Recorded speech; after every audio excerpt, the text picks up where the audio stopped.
Welcome and thank you for being here today. After our program, we'll take some questions from the press. To start off our press conference today, I'm honored to welcome to the stage Administrator of the Centers for Medicare and Medicaid Services, Dr. Mehmet Oz.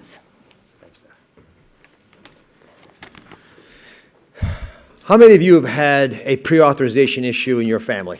Show of hands. It's about reflective of the national average. 85% of Americans say they've had pre-auth affect them in ways they wish it hadn't. It's the number one complaint, not only from patients, but providers, doctors like myself are continually struggling with this issue. We have spoken frequently about how Health and Human Services and the agency in charge of Medicare, Medicaid, and the insurance plan, CMS, is open for business. We like to have private solutions when they're feasible. And today you're going to hear about one of the biggest ones possible, one that will address this issue of prior authorization.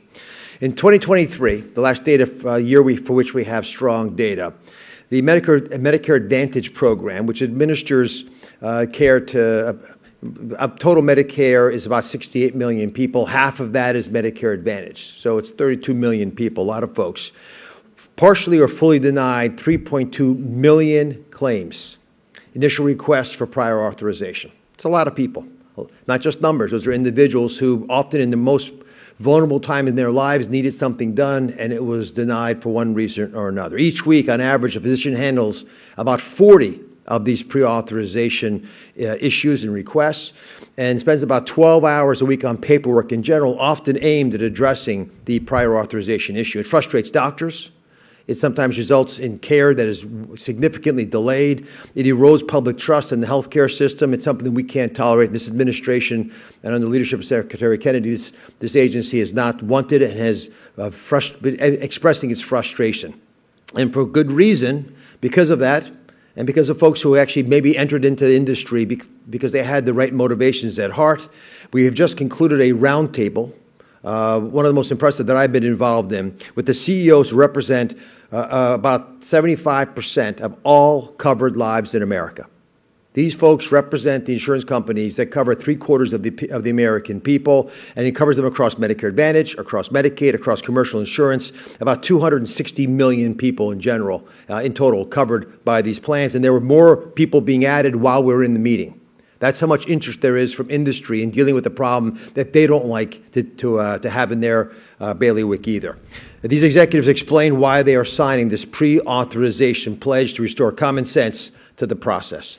Now, we've spoken to these folks and others in industry about the desire for them to maybe adopt a different strategy, one that actually is discussed in the Bible when it says the meek shall inherit the earth. And I always grew up thinking meek meant weak, but that's not what meek means.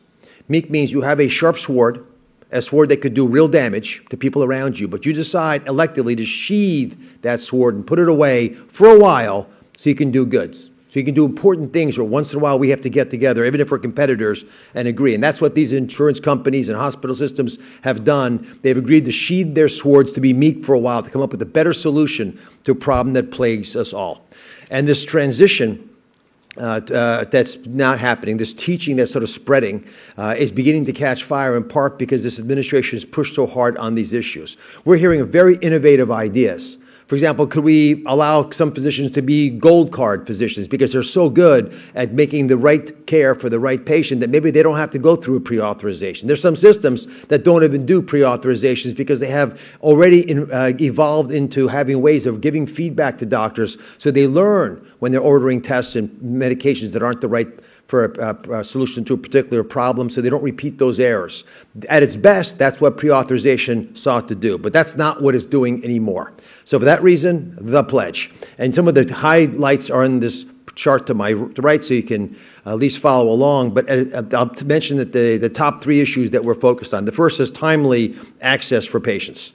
This is a critical issue because imagine you're in a doctor's office and you've got a bad diagnosis and there's a procedure or a test or a treatment that you think is right for you, and you find out that you can't start that treatment for sometimes weeks, even longer.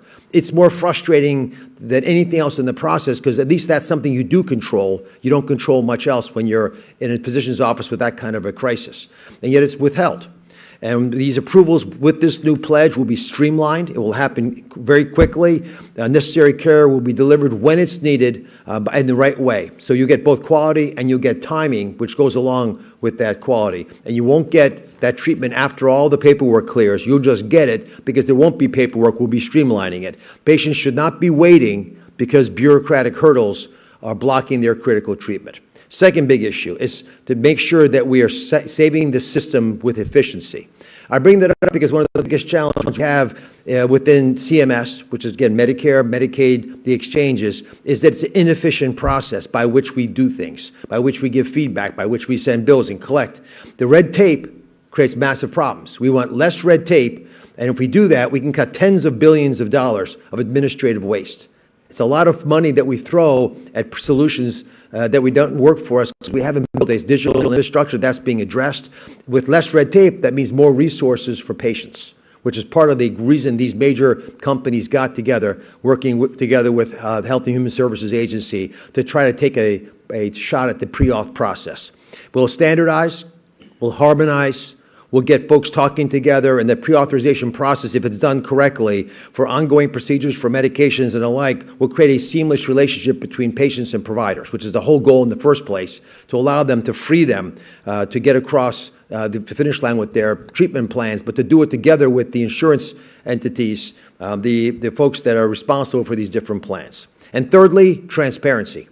And transparency comes with accountability. If you now know what's going on, you now have the responsibility of dealing with it. We have common data standards. They're going to be adopted, and public dashboards are going to reveal to you and to patients what's going on. So we'll be able to audit if this is really happening, because although we're hopeful, this is hard to do. And folks sometimes change their mind. We don't want that to happen. So we're going to trust but verify by having this transparency and accountability. All the stakeholders, the payers, the providers, the patients are going to see real-world performance. And by having that, they'll be able to assess whether this is clearly and consistently accomplished. Now, the pledge is not a mandate. This is not a bill or rule. This is not legislated. This is an opportunity for industry to show itself. Participation is voluntary. But by the fact that 3/4 of the patients in the country are already covered by participants in this pledge, it's a good start. And the response has been overwhelming, gratifyingly so. The effort took place with the government as a sponsor, as a steward, as a cheerleader. It was led by wonderful people who realized that we had an opportunity to do good, and that government, you don't have to always do it yourself. You can use the power to convene to pull together powerful interests. We have discussed extensively with individual physicians this idea. We've talked about it with health systems, with associations, with congressional partners. You'll hear from some of them in a moment. CMS is going to publish a full list of participating plans later this summer with some details of how it's going to roll out. And the initial commitments, like, for example, code reductions, the number of procedures that would have to be subjugated to pre-authorization or similar limitations, the continuity of care protections to make sure that you don't lose coverage when you switch between plans. It's going to go live by January 26th. It's a fast timeline, but in 7 months, we'll be able to give to the American people something they've been asking for, something that's been in the news recently because of the difficulty of obtaining it, which is the freedom from prior authorization when used incorrectly. So what's the blueprint for broader reform? Because we see this as the first of a much larger opportunity. This is getting everyone together on a pain point, a thorn in everyone's side, a pebble in our shoes, but the real opportunity is use this as the first and very important step in building a larger blueprint, because it's not just about prior authorization. It's a template for administrative simplification, to take the paperwork out of the process and put patients over paperwork. There is going to be a single FHIR-based electronic workflow. FHIR is a fast healthcare interoperability resource, so it's a standardized way for information exchange across systems. We'll have real-time decision-making for most electronic requests by 2027. We're going to have to work with providers, with doctors, many of whom, maybe half potentially, aren't using these kinds of technologies routinely in their office practice when they interact with insurers. We want that to change. So we don't have a slowing down of the process. There shouldn't be paper, there shouldn't be faxes, there shouldn't be letters being sent. They should all be done digitally and automatically, and 90-day continuity should exist for authorizations when patients switch insurers, so you never fall through the cracks. Again, another pain point that many patient groups are bringing to us. The future is a system where carriers compete on value and outcomes. They compete on value and outcomes. They do not compete on issues like confusing portals and who can obfuscate the most and delay the process the most. That's not how they want to win, and that's not how they're going to win. We want to recognize the insurers who have done this, and they have stepped up. They're sharing data in ways that we are, very honored by. They're willing to be meek in the process in ways that we had not even initially anticipated. They're accepting performance targets. They're offering commitments that go just beyond the profits that are involved in this process, although we're hopeful that we'll actually save some money through this process because we won't be wasting the amount of money that is often spent unnecessarily when documents are sent back and forth, taking up precious time without changing the overarching results. This shows what's possible when policymakers get together with payers and they can join forces to make the care faster, simpler, and more affordable for the American people. So what comes next? Well, today's the beginning, and it really is just that. As this process rolls out, we're going to be seeing exactly how the engineering occurs. CMS is engaging with providers to find out how they can refine documentation procedures, because that's often where the entire process gets stuck. The records never get out of the doctor's office in a timely fashion. We have patient advocates identifying low-value codes. There's some things we should not be pre-authorizing anymore, and we should stop that, and the insurance industry agrees with that, by the way. The health IT innovators who are out there who want to help, there's an opportunity for them to extend real-time prior authorization. So literally, as the decision is being made that you as a patient need a test or a medication, the decision is at the same time made by the insurance company that it's okay. And this is going to allow us to next proceed into looking at ideas with pharmacy and behavioral health, so those opportunities and pre-authorization processes are accelerated. In closing, I'm going to applaud the insurance companies for taking a very thoughtful, brave first step. That stated, I know that we're going to have to keep watching what everyone's doing carefully. I want to be clear about that. In reality, if the insurance industry cannot address the needs of pre-authorization by themselves, there are government opportunities to get involved. They might not be as nimble, but they will be used if we're forced to use them. We've, I think, convinced all the folks to come to the table, and I'm optimistic with that we're going to be successful. And there's a lot to be said about this, but I want to bring some folks in who have been very actively engaged in this process. I'm going to start with a gentleman who's known to many of you because he's been on television in front of tens of millions of people playing an active role as a doctor, although he's not a doctor in real life. But he does have a health problem that has, and is chronic, so it's going to force him to deal with the pre-authorization system. And this is an exact kind of situation where you don't want pre-auth hindering and limiting your ability to get the care you need. Some of you know him as Dr. McSteamy from Grey's Anatomy, but Secretary Kennedy and I call him friend Eric Dane. Eric, come on up.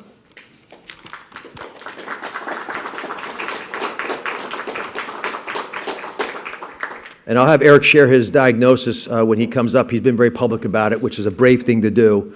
But I also appreciate you making time in your schedule to address America about pre-authorization. Bless you. I was told not to take his talking points, and I did. Don't take my words. Thank you, Mr. Administrator Oz. I'm Eric Dane. Some of you may know me from TV shows such as Grey's Anatomy, which I play a doctor, but I am here today to speak briefly as a patient battling ALS, also known as Lou Gehrig's disease. When that diagnosis hits and you find out that you're sick, your life becomes filled with great uncertainty.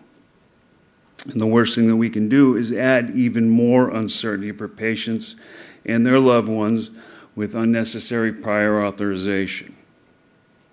Anything we can do to give patients more certainty with fewer delays is a worthwhile endeavor. I've been fortunate and have the means to access great care. I'm lucky. Not everyone is in the same position. I am acutely aware of that. I applaud the insurance industry coming together with officials from CMS and HHS to take these steps in the right direction. Today is about all those who need more certainty, faster answers, and more hope for recovery. Thank you. Thank you, Eric.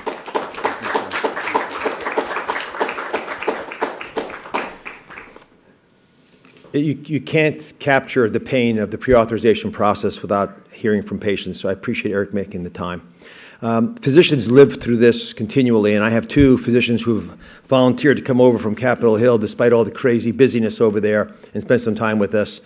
Senator Marshall is a good friend. We spent a lot of time brainstorming ways to improve healthcare in America, and pre-authorization, if you get two doctors together, always comes up. Senator Marshall.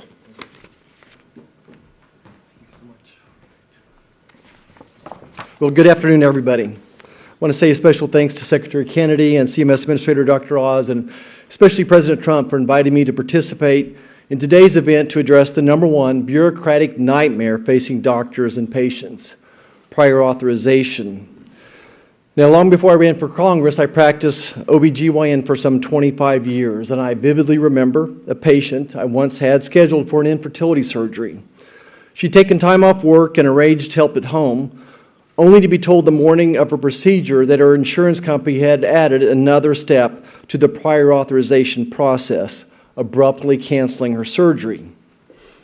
Now, whether you need a hip replacement or a heart catheterization, many patients feel their critical care has been delayed by an opaque and burdensome prior authorization process. It's something I hear about all the time back home. Moreover, physicians and nurses complain the process has become increasingly onerous because of constantly changing requirements, often demanding more time to navigate the red tape than to complete the pre-surgery medical workup. Today, by having all the players in the room, we hope to see a common-sense solution to streamline and improve our healthcare system. We must prioritize patients' health over corporate profits and arbitrary cost-cutting measures. For nearly my entire time in Congress, I fought to reform the prior authorization process and Medicare Advantage. Today's event moves us closer to that goal, ensuring patients receive timely, life-saving, and health-restoring care. Again, I just look forward to working with Secretary Kennedy, Administrator Oz, and insurers together to overhaul this process. I'm going to continue to champion this fight in Congress and support their efforts. And again, I'm just proud to stand alongside President Trump's A-team as we work to make healthcare more patient and provider-friendly for doctors, nurses, and patients alike. Next, I'm just proud to introduce one of my very good friends, a fellow physician, a urologist still practicing medicine, Congressman from the great state of North Carolina, Dr. Greg Murphy. Greg? Appreciate it very much. Thank you, Secretary Kennedy, and thank you, Dr. Oz. How did we end up here? I think that's a real question. I can say now, after 32 years in clinical practice, which I still see patients, how did we get here? I think that's really critical. I think we all know that the maternal-fetal bond is probably the strongest human relation there is. I think the second one is the doctor-patient relationship. We saw a lot of that tinkered with during the pandemic. But I still see patients because I love it. I think my patients appreciate it, but it also helps me on a daily basis be cognizant and be present with my colleagues in Congress to talk about issues that are happening in medicine today. Just like Dr. Marshall, I have had innumerable episodes where patients call back crying or patients call back upset that their insurance company would not allow things, would not allow a treatment plan that I, as their trusted physician, have recommended. How did that happen? How did we get to that spot? Because, guys, that is basically putting somebody between the doctor and the patient. An opaque person in a cubicle which has a list of things that they are allowing and not allowing. How did we get here? We got here with two or three different ways. One is, I'm always happy to put the blame where it is. I do think we have some physicians that overorder tests. I do. I have younger partners, and I say to them, why are you doing that? Is it going to change patient care? Just because you want to know is not an answer. So there is some blame, and I'm happy to point this out on the physician community for over-ordering things. So I think we have to get, in part of our calculus, better taught in medical school and in residencies, why are you doing this? Why are we doing this? But that's not where I'm going to put the major blame. Sadly enough, we have people that take a good system. They're honored to be able to provide insurance coverage for all of America, for patients.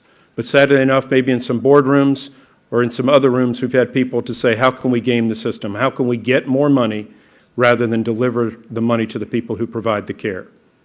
You know, I think these are great. I would add one. I don't know how many times I've had to stop my clinic or stop in the operating room and talk to another person about denial of care. I need to be able to speak to a peer, not a radiologist, not somebody who is a pediatrician, not someone who does not know my field, but a peer-to-peer to be able to say this is what's going on with the patient, and then have the insurance company doctor on the other side should be knowledgeable about what I'm talking about and me not to have to explain them. So I urge my insurance companies really to offer that up and put one thing forward. This is a great day. It has been years in coming, and it is a day too long in coming.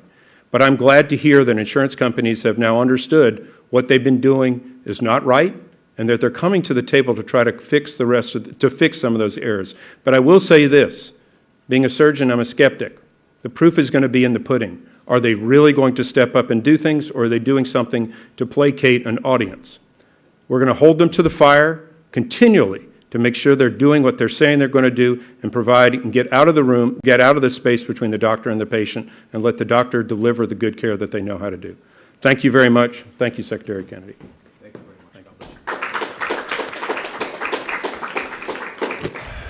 much. I've known Secretary Kennedy for many years, and you meet a lot of people in life, and I don't think I know someone who's more righteous, who feels so wronged when he thinks things aren't being done correctly.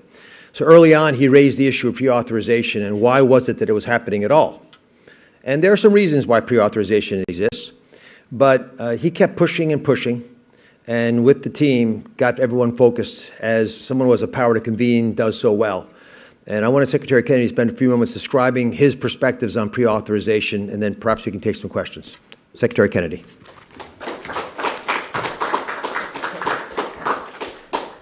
Thank you, Dr. Oz. During the transition last January, one of the people I was bringing on as a special government advisor was a long-term friend of mine called Jake Levine. And I asked Jake, can you give me an agenda, the most important things that we can do very quickly as soon as we get in there? And Jake called a professor at Harvard named David Cutler, a famous economist who spent an entire career studying the healthcare system and advising reforms. And he posed that question to Dr. Cutler. He said, what is the single most important thing that we could do to improve the patient experience in this country? We could do very, very quickly without regulations and without legislation. And Dr. Cutler immediately said to him, you can convene the insurance companies and get them to voluntarily agree to end the scourge of pre-authorization. And very early on in the administration, we brought in Chris Klump. And Chris Klump, I'm going to ask Jake and Chris Klump to come up and join me. Chris Klump was a very, very uber successful healthcare entrepreneur from Silicon Valley who specialized in healthcare technology. And in building his company, he had met virtually all of the big insurance CEOs and hospital CEOs in this country. And he spent the last several months calling them each up one by one and getting them to agree to this program. And it was an extraordinary effort. I'm so happy for his leadership, for Jake's leadership on this issue. The two of them have been working hand in hand to make this extraordinary day happen. And it's so important for our country because this has been one of the worst things. As Dr. Oz pointed out, 85% of Americans say that they have had delays in healthcare because of prior authorization. And the doctors hate it. Doctors report that it costs them 12 to 15 hours a week filling out forms. Some nurses are spending over half their time dealing with the administrative burden of this. And healthcare is often delayed to Americans. The cost of administration is enormous to our healthcare system, and we're going to be able to eliminate a lot of those costs by what we're doing today. I just want to read you an experience that a very close friend of mine, who's a physician, had with this, one of his many experiences, bad experiences with pre-authorization, and this is all too common in our country. A patient from New Jersey suffering from severe heart failure was transferred to New York Presbyterian Hospital for a life-saving transplant by my friend, the doctor. To survive until a donor heart became available, the patient urgently needed a mechanical heart pump, a device essential to sustain their life during the wait. The insurance company had approved the heart transplant, but then denied authorization for the mechanical heart pump, deeming it unnecessary. The decision created a perplexing contradiction. The patient was cleared for a transplant, but not for the critical device needed to keep him alive until the transplant could happen. With the patient in the operating room and his life at stake, the medical team was faced with a profound ethical challenge. Should they adhere to the insurance company's denial, which would likely lead to the patient's death, or take action to save the patient's life, knowing it could result in legal or professional consequences? The medical team chose to prioritize the patient's survival. In planning the mechanical heart pump, this decision allowed the patient to live long enough to receive a successful heart plan. My friend, the doctor, was then sued by the insurance company. And ultimately, that lawsuit was dropped. But there are many situations in this country where that ethical decision, for one reason or another, would not have been made, and people lose their lives because of prior authorization. In the past, the insurance industry has made commitments to prior authorization, but they have not kept them. And in this case, we think it's very, very different because, one, the number of patients covered by this is unprecedented. As Dr. Oz said, 257 million patients are covered by the group that we met with this morning. And while we were in that meeting, another company joined the group. And we expect we're going to have rolling enrollment, so we expect many other companies to also join. The other difference is we have standards this time. We have deliverables. We have specificity on those deliverables. We have metrics, and we have deadlines, and we have oversight. So we're all going to be, I'm very grateful to the insurance company for stepping up and the hospital systems for stepping up. We're all very, very grateful to President Trump for his leadership in giving us the impetus to make this happen. This has been something that we have been struggling with in this country for decades. 2 decades of presidents have promised to do this, and none of them have succeeded. Congressman Murphy has been working on this issue for 35 years. And it's a priority for him, and it's been a priority for many people in Congress. And can I ask Congressman Murphy and Senator Marshall to come up as well? So, today, because of President Trump's leadership, we are agreeing to this momentous and monumental achievement. And we hope to see the dividends of this success story immediately materialize as a better experience for millions, hundreds of millions, literally, of American patients. I want to thank all of you for being here, and we're happy to take questions.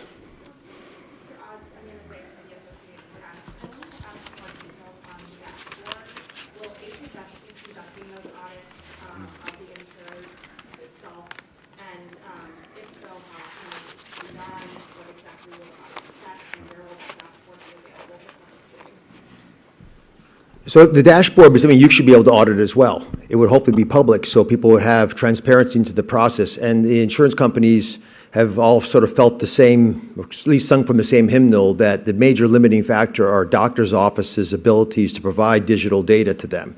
So we also want to keep doctors accountable. What percentage of doctors are actually able to send over a document in a timely fashion so this claim can be adjudicated instantaneously? Chris, you want to take the question about the platform it's going to be on? Yep. Chris Klomp, Director of Medicare for CMS. Industry is pledged to provide metrics along several key dimensions, including numbers and percentages of code reductions requiring prior authorization, as well as adherence to defined standards around timeliness and transparency of that process, as well as adoption of electronic prior authorization standards that are being rolled out as part of the regular rulemaking process by CMS, both for medical procedures and for pharmaceutical procedures. Those should be available on the AHIP website. We intend to publish those as well ourselves at CMS.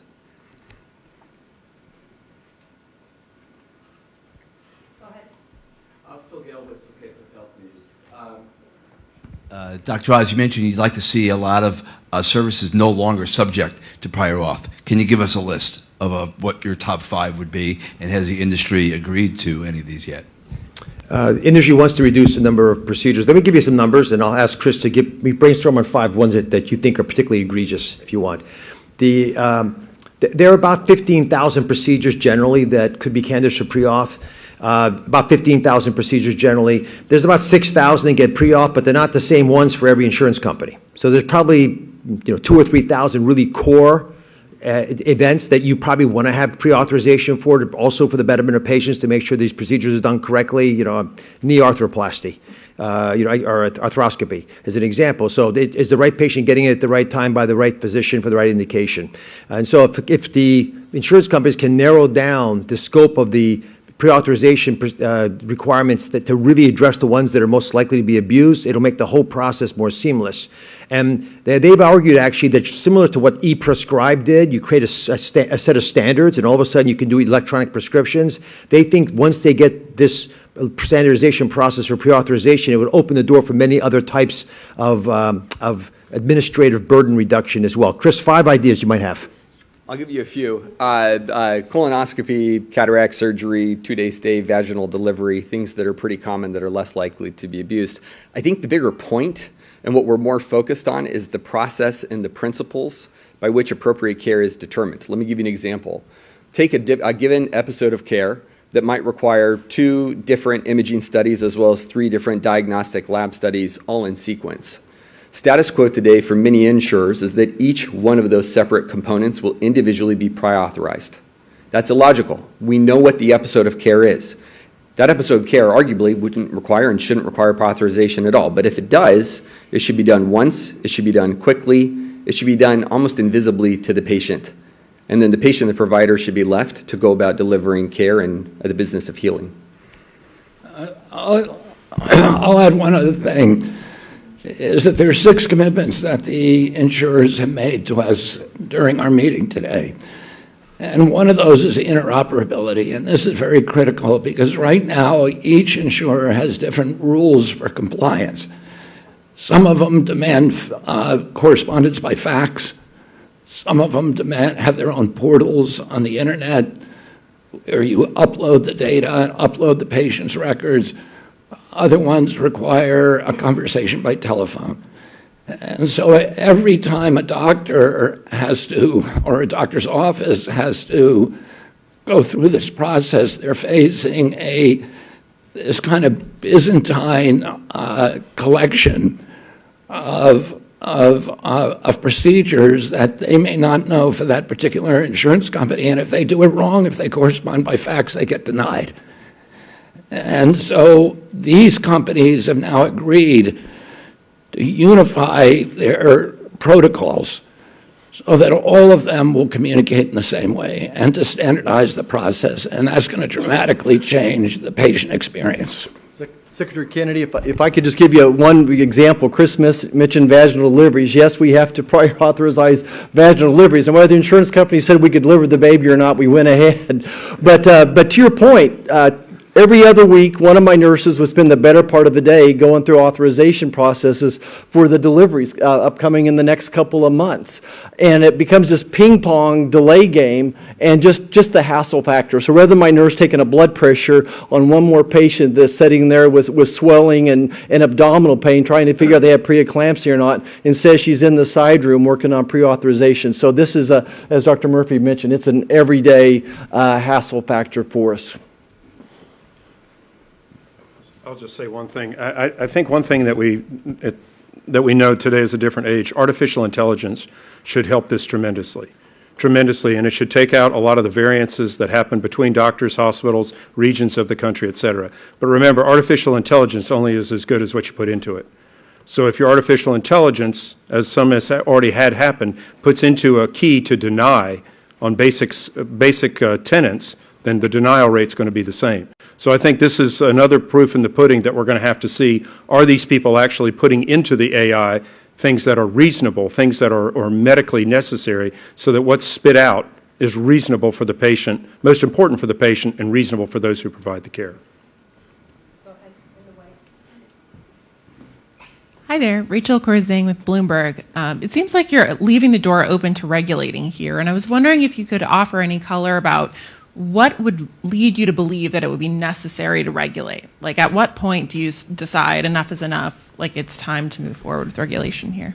Was as high as the numbers that we quoted for the insurance executives that we just met with upstairs, 257 million Americans, that's not all the Americans.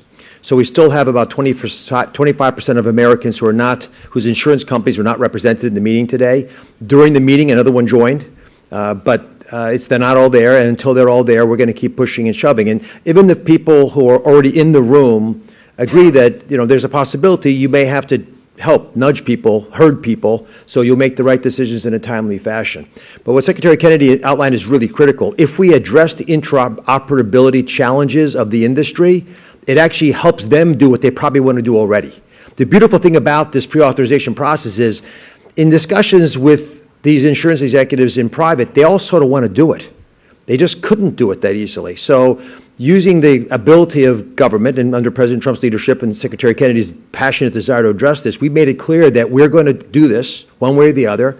We're going to open doors to make it easier for you to do it yourselves without us getting involved. Please build the nimble, industry-friendly system that takes care of the American people. That's the challenge, and it doesn't work the way that we intend, as was outlined earlier. We need to trust but verify.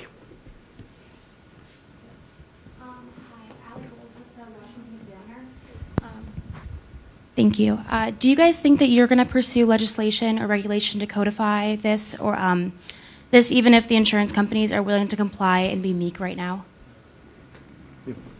Absolutely. We've been working on this. Greg's been working on this for years now, and I think that we're very close. We've got the score, the CBO score down on it, and I do think that we owe it to our patients to go ahead and codify something.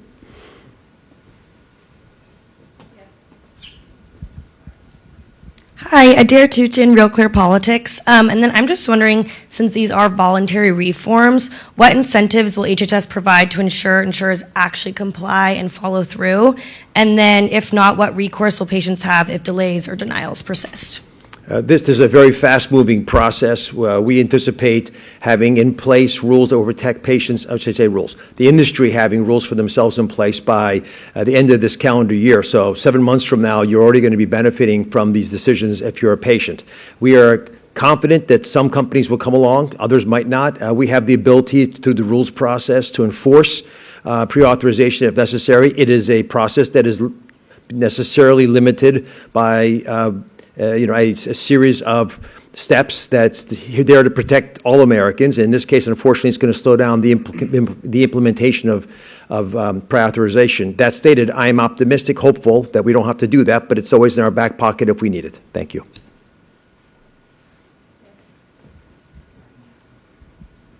James Eustace with Real Clear Politics. What are some specific metrics and deliverables that you're looking for from health insurance companies? We'd like to see meaningful reductions in code counts requiring prior authorization, including several of the obvious ones that we've talked about. A vaginal delivery. Why is that a question mark in this day and age? You're shaking your head. I do too. I think most insurers do as well. There's opportunity to eliminate that. That's actually not the set of metrics I think are most compelling and will be most felt by individual patients. It's the faxes and the phone calls that providers experience, where they then experience uncertainty, often at that moment, as was talked about by Dr. Oz and Secretary Kennedy and Eric, when they feel the greatest level of uncertainty, but also a despondence and despair and desire for knowledge and certainty and action, and they can't get it. So I am most focused, I think we are most focused on the set of metrics related to the process. One of the goals is that by 1/1/27, at least 80% of all prior authorization requirements will be adjudicated in real time at the point of care. That's a meaningful change in behavior. You're sitting with your provider. They're telling you the test that they want to order or the treatment plan that they'd like to issue. They put it into their EMR or their other software program through FHIR-based standards that CMS has identified and promulgated throughout the system, and immediately let you know where you are. And in the event that there isn't an approval, you have a transparent, clear timeline that you can hold your accountable or your insurance company accountable for, so that you can gain clarity, and that doesn't need to add to the burden of uncertainty. Those are the metrics that we care about. That's the patient experience, the beneficiary experience that we're focused on. This is why the Secretary made this such a high priority early in the administration. What percent are we at now? What percentage are we of real-time same-day adjudication? Low single digits. Yeah, it's a little bit complicated. You have to break down medical versus pharmacy, but it's low. And from a patient's perspective, exceptionally low. More than 50% of all prior authorizations are still paper-based using phones and faxes. So you can imagine the timeliness of that. Did we have our last question right there? Hi, Chelsea Ceruso with Stat News. Dr. Oz, insurers made a similar pledge in 2018 that wasn't quite lived up to. What's different this time around? Secretary Kennedy alluded to that. There was another effort in 2023. I think two things have changed. There's violence in the streets over these issues. This is not something that is a passively accepted reality anymore. Americans are upset about it. Secretary Kennedy made it very clear from the outset that we're going to deal with this issue one way or the other. We have legislation pending that would come in as well to codify some of these changes. But I think the major factor is the industry realizes that some of the things that are pre-authorized just don't make any sense. And they now believe that because we could actually create a interoperable digital system of connectivity with very agreed-on standards, this actually could become a real-time process, which takes a lot of money out of the system. They estimated earlier today that it costs between $35 and $45 per documentation of pre-authorization for the doctor's office. It costs the same amount for the insurance company for every single time. And there were 3.2 million documents last year for just Medicare Advantage. So multiply the numbers and you begin to realize we're throwing money away on administrative costs just financially. We're also wasting people's times. And we have the technology today to actually address this in a meaningful fashion. But the most important reality is the administration has made it clear we're not going to tolerate it anymore. So either you fix it or we're going to fix it. And I think they wisely have decided that they should fix it. I'm looking forward to seeing the results. Secretary Kennedy, thank you for giving us an opportunity. Thank you all. Thank you. And I will add one other thing before closing. The digitalization and the interoperability of the system will allow us, that this is incentivizing, will allow us to do what we ultimately want to do during this administration, which is to begin the transition to outcome-based care, to value-based care. And, Chris Klump walked away from a billion-dollar company in order to join us here, and he wasn't interested in prestige or power or position or salary. He's interested in changing this system, and we have from top to bottom in this agency now these people who have come in here who are interested in only one thing, which is to make this system functional, to rationalize it, to make it work, to make our country healthy again. So I'm very grateful to all of you for all the work, Congressman Murphy, Senator and Oz and Jake Levine and Chris Klump and all the many people at this agency who have made this happen. And I'm very, very grateful to the insurance CEOs for stepping up today. It was an extraordinary meeting. It was filled with people who were not complaining. They were welcoming this opportunity. They were showing their idealism, showing their belief in this country, showing the idealism that got them into this industry of healthcare in the first place, and they feel that they have an opportunity to really transform this system in a monumental way that people have been fighting for years, and do it without regulation, without government intervention, but doing it because of the goodness of American business. And that was a very, very encouraging thing to me, and I'm very grateful to President Trump for the leadership that has inspired people to take these kind of steps with faith in our country and faith in our future. Thank you all very much.